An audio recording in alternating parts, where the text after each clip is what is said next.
In today's video, I'm going to teach you how to create a desktop shortcut to your Google Drive folder on Windows. Before we begin, make sure Google Drive for Desktop is installed on your PC.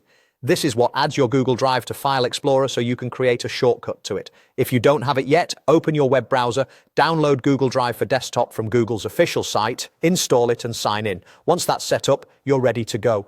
Now press the Windows key and E together to open File Explorer. This quick shortcut takes you straight to your files and folders. On the left sidebar, look for Google Drive. It may appear as Google Drive with options like My Drive and any shared locations you have access to. Click into Google Drive, then navigate to the exact folder you want easy access to from your desktop.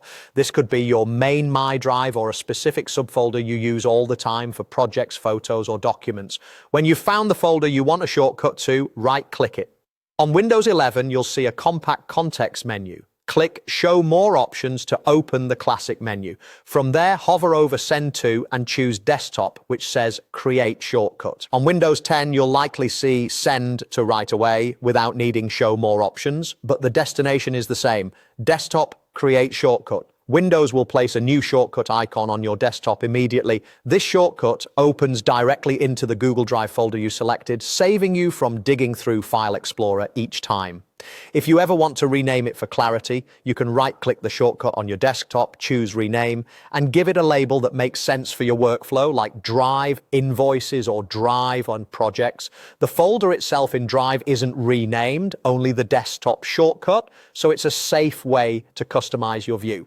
A couple of quick tips to keep this working smoothly. Make sure Google Drive for Desktop is running in the background and that you're signed in. That's what keeps your drive visible in File Explorer and your content up to date. If you don't see Google Drive in the sidebar, restart your computer or open the Google Drive app to reinitialize it. And remember, this shortcut simply opens the folder. It doesn't move files or change your drive structure. That's it. You now have a fast, reliable desktop shortcut that jumps straight into your Google Drive folder, helping you get to your files with a single double click.